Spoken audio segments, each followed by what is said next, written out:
আসসালামু আলাইকুম প্রিয় নবম ও দশম শ্রেণীর শিক্ষার্থী, আশা করি তোমরা সকলে ভালো আছো। গত টিউটোরিয়ালে আমি এই কার্তেশীয় গুণজের আগ পর্যন্ত দেখিয়েছিলাম। আজ আমরা দেখব কার্তেশিয়াস গুণজ থেকে। তো দেখো, এখানে করিম সাহেব তার বাড়ির একটি ঘরের ভেতরে দেওয়ালের সাদা বা নীল রং এবং বাইরের দেওয়ালে লাল বা হলুদ রং বা সবুজ রঙের লেপন দেওয়ার সিদ্ধান্ত নিল। ভেতরের দেওয়ালের রঙের সেট এ এ সমান সাদা, বাইরের দেওয়ালে রঙের সেটকে বি সমান লাল, হলুদ এবং সবুজ। করিম সাহেব তার ঘরের রং লেপন সাদা, লাল, সাদা, হলুদ, সাদা, সবুজ, নীল, লাল, নীল, হলুদ, নীল, সবুজ ক্রমজোড় আকারে দিতে পারেন। উক্ত ক্রমজোড়ের সেটকে নিচের মতো করে লেখা হয়: এ গুণন বি সমান, তাহলে প্রথমে সাদা, মানে সাদা, এরপর লাল, সাদা, হলুদ, সাদা, সবুজ, নীল, লাল, নীল, হলুদ, নীল, সবুজ। এই উপরোক্ত ক্রমজোড়ের যে সেটটি, এটাকেই বলা হচ্ছে কার্তেশীয় গুণজ সেট। সেট গঠন পদ্ধতিতে এ গুণ বি ইকুয়াল এক্স কমা ওয়াই, এক্স এলিমেন্ট বা বিলংস টু এ এবং ওয়াই বিলংস টু বি। এ গুণ বি কে পড়া হয় এ ক্রস বি। একটি উদাহরণ দেওয়া আছে, দেখো উদাহরণ দিয়ে অঙ্কটি দেখলে এটিও একটি উদাহরণ, এটা আরেকটি উদাহরণ, এটা সংখ্যা দিয়ে দেওয়া আছে, এটি দেখলে আরো ভালোভাবে বোঝা যাবে। তো দেখো, এখানে পি ইকুয়াল 1 2 3, কিউ ইকুয়াল 3 4, আর ইকুয়াল বলেছে পি ইন্টারসেকশন কিউ, অর্থাৎ পি এবং কিউ এই দুটি যে মান আছে, এই মান দুটির কমন মান যেটা, সেটাই হবে আর এর মান। তাহলে সেটি প্রথমে আগে আর এর মান বের করে নিতে হবে। তারপর আমার পি গুণন আর এবং আর গুণন কিউ এই দুটি কার্তেশীয় গুণন নির্ণয় করতে হবে। তো প্রথমেই পি সমান দেওয়া আছে 1 2 3 এবং কিউ সমান দেওয়া আছে 3 4। এখন আর এর মান বের করতে হলে পি ইন্টারসেকশন কিউ, তাহলে পি এর মান বসালাম 1 2 3 এবং পরে কিউ এর মান বসালাম 3 4। এইটার নাম হচ্ছে ইন্টারসেকশন। এই চিহ্ন থাকলে আমরা বুঝবো শুধু কমন যেটা থাকবে দুটি সেটের উপাদান সেটি নিব। তাহলে এখানে কমন আছে শুধুমাত্র 3, এখানে আছে 3, এখানে 3, তাহলে আর সমান সমান হলো কত 3। এখন আমার এটার মান শেষ বের করা, এখন আমার বের করতে হবে পি গুণন আর। পি গুণন আর, তাহলে পি এর মান কত 1 2 3 আর আর এর মান 3। তাহলে কার্তেশিয়াস গুণজের নিয়ম অনুযায়ী প্রথমে এইটা নিতে হবে, এটার সাথে তার পরের যে মানগুলো থাকবে এটার সাথে গুণ করতে হবে।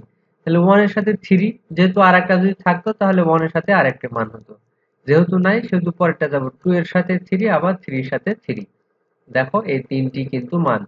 আর একটি বিষয় মাথায় রাখবে যে কার্তেশিয়াস যখন গুণজ করব তখন কিন্তু এই যে প্রথমে একটা সেকেন্ড ব্র্যাকেট ব্যবহার করব আর সর্বশেষে একটা সেকেন্ড ব্র্যাকেট ব্যবহার করব, আর মাঝখানে ফার্স্ট ব্র্যাকেট ব্যবহার করলে কোনো সমস্যা নাই। এটি গেল পি গুণন আর এর মান। এবং আর গুণন কিউ, আর গুণন কিউ এর মান কি, তাহলে এখানে আর এর মান 3 আর কিউ এর মান 3 4। তাহলে আর এর মান এখানে 3, এটা 3 এর সাথে একবার যাবে, 3 আবার 4 এর সাথে আরেকবার যাবে। তাহলে এটা এখানে দেখো তাই করা আছে। তাহলে এটা হয়ে গেল। এখানে দুটি কাজ দেওয়া আছে, এই দুটি কাজ আমি হেল্প করছি, তোমরা অবশ্যই করে নিবে।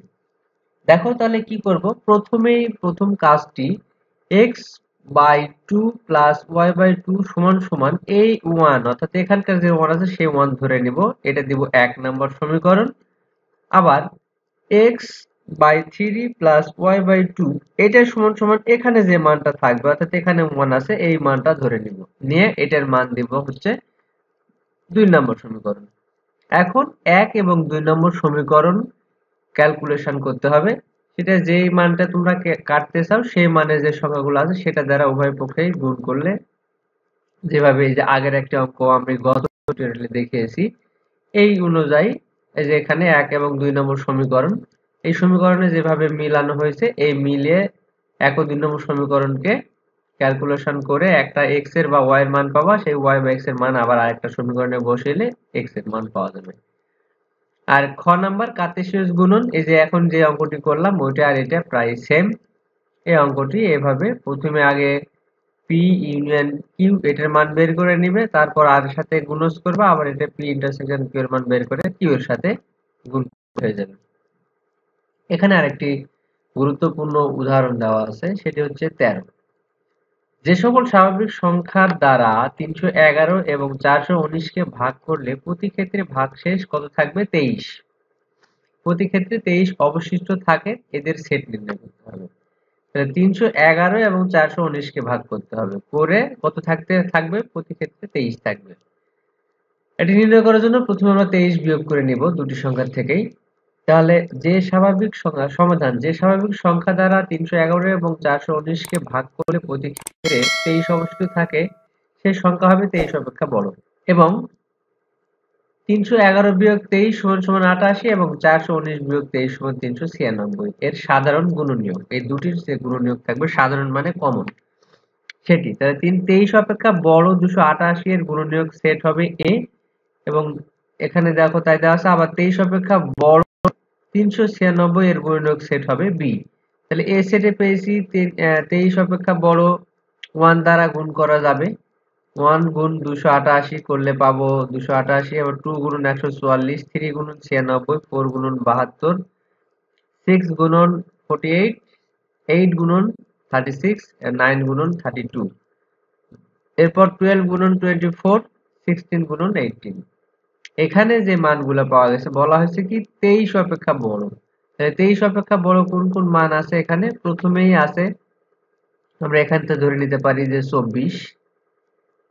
এই দুটি কিন্তু 18 এবং 16 কম, তাহলে 24। এরপর আছে এখানে 32, তারপর আছে 36, এরপর আছে 48, এরপর আছে 72, এরপর আছে 96, এরপর আছে 144, সর্বশেষ 288। এর বেশি আবার নেওয়া যাবে না। তাহলে এই মানগুলোর সেট হচ্ছে এ। আবার 23 অপেক্ষা বড় 396 এর মানের ক্ষেত্রে যেভাবে মানগুলা বের করেছি গুণ করে, প্রথমে 1, তারপর 2, 3, 4, 5 এভাবে যেগুলো সংখ্যা দ্বারা ভাগ করে যাবে, সেই ভাগগুলোর সাথেও যে সংখ্যা বের হবে এটা গুণ আকারে লিখবো এখানে। তাহলে এখানে বলছে কত থেকে 23 অপেক্ষা বড়, তাহলে 22 বড় নয়, 18 বড় বাদ যাবে। তাহলে প্রথমে আসবে 33, এরপর আছে 36, 44, 66, 99, 99, 132, 198 এবং সর্বশেষে 396। এই মানগুলো, এটা হচ্ছে এই সেটকে আমরা বি দ্বারা প্রকাশ করব। এখন এখানে বলেছে কি কমন বিষয় নিতে হবে, অর্থাৎ A intersection B. A intersection B করলে প্রথমে আমরা এ এর মান বসিয়ে নিলাম, তারপর বি এর মান বসালাম। এর ভিতর দেখো 24 আছে, এখানে 24 নাই, 32 আছে, এখানে 32 নাই, 36 আছে, এখানে 36 আছে। তাহলে আমি একটা পেলাম কি 36। এটা তো 36 আছে, এখানেও 36 আছে, এখানে 48 আছে, এখানে 44, এখানে 72, এখানে 63, এখানে 196, এখানে 99, 144, 132। তার মানে আর কোনো মানের মিল নাই। সুতরাং এখানে নির্ণয়ের সেট হচ্ছে কত? 36। ঠিক এভাবে অনুশীলনীতে একটি অঙ্ক আছে, একই সেম প্রসেসে করতে হবে অঙ্কটি। আর একটি অঙ্ক দেখবো এখানে আমরা, উদাহরণ 14। 100 জন শিক্ষার্থীর মধ্যে কোনো পরীক্ষায় 88 জন বাংলায়, 80 জন গণিতে, 70 জন উভয় বিষয়ে পাশ করেছে, অর্থাৎ বাংলা এবং অঙ্ক। ভেনচিত্রের যে তথ্যগুলো প্রকাশ করো এবং কতজন শিক্ষার্থী উভয় বিষয়ে ফেল করেছে তা নির্ণয় করো। এখানে একটি ভেনচিত্র দেওয়া আছে। তো দেখো প্রথমেই সমাধানে ভেনচিত্র আকারে মোট যে আয়তন ইউ কে 100 দ্বারা প্রকাশ করা হয়েছে, যে 100 জন শিক্ষার্থী ইউ। বাংলা ও গণিতে পাস শিক্ষার্থীর সেট বি এবং এম। বাংলাতে বি আর গণিতে এম, ম্যাথ থেকে এম। ফলে ভেনচিত্রটির 4টি নিঃছেদ সেটের বিভক্ত হয়েছে, যাদের পি, কিউ, আর, এফ দ্বারা চিহ্নিত করা হয়েছে 4টে আলাদা আলাদা অংশে। এই যে পি এটা একটা অংশ, কিউ এটা একটা অংশ, আর এটা একটা অংশ, এবং এফ এটা একটা অংশ। এই যে দুটো, এই বি হচ্ছে এটা বাংলা, এই এম হচ্ছে এটা ম্যাথ, আর ইউ মানে সার্বিক সেট। এই যে 4টে অংশে ভাগ করা হয়েছে। এখন উভয় বিষয়ে পাশ করা শিক্ষার্থীদের সেট এই যে কিউ, কারণ হচ্ছে যেখানে বাংলাও পাশ করেছে গণিতও পাশ করেছে তাদের সংখ্যা থাকবে এই মান, এটাকে ধরা হবে আমরা কিউ, সমান বি ইন্টারসেকশন এম, অর্থাৎ এই বি এবং এম এর মধ্যে যেগুলো কমন আছে সেইগুলাকেই হচ্ছে কিউ, যার সংখ্যা হচ্ছে কত? 70। আবার পি, পি মানে শুধুমাত্র বাংলায় পাশ করেছে, শুধুমাত্র বাংলা পাশ করবে এই অংশটুকু। তাহলে শুধুমাত্র বাংলায় পাশ করা শিক্ষার্থীর সেট যার সদস্য সংখ্যা হচ্ছে 88 বিয়োগ 70। এখন এখানে 88 হলো কেন? অঙ্কে দেখো বলেছে 100 জন শিক্ষার্থীর মধ্যে কোন পরীক্ষায় 88 জন বাংলায়, 80 জন গণিতে, 70 জন উভয় বিষয়ে পাশ করেছে। তাহলে এখানে দেখো মোট পাশ করেছে বাংলায় কতজন? 88 জন। আবার উভয় বিষয়ে পাশ করেছে কত? 70 জন। তাহলে শুধুমাত্র বাংলায় পাশ করেছে যারা, তারা এই 88 থেকে 70 বাদ দিলে যা পাবো সেটা, অর্থাৎ 18 জন শুধুমাত্র বাংলায় পাশ করেছে। এবার শুধুমাত্র গণিত, গণিতে তাহলে 80 জন পাশ করেছে, আবার উভয় বিষয়ে পাশ করেছে 70 জন। তাহলে 80 থেকে 70 যদি বাদ দিই তাহলে এই যে 10 জন, এই 10 জন শুধুমাত্র ম্যাথে পাশ করেছে। তার সেট এটা আর দ্বারা প্রকাশ করা হয়েছে। এখন পি ইউনিয়ন কিউ ইউনিয়ন আর, অর্থাৎ এখানে আমার গণিতে পাশ করেছে, ম্যাথে পাশ করেছে, এই টোটাল বিষয়ে পাশ করেছে এইটার সংখ্যা। পি, পি মানে হচ্ছে শুধুমাত্র বাংলায় পাস, কিউ হচ্ছে শুধুমাত্র গণিতে পাস, আর আর দ্বারা কি বোঝানো হয়েছে?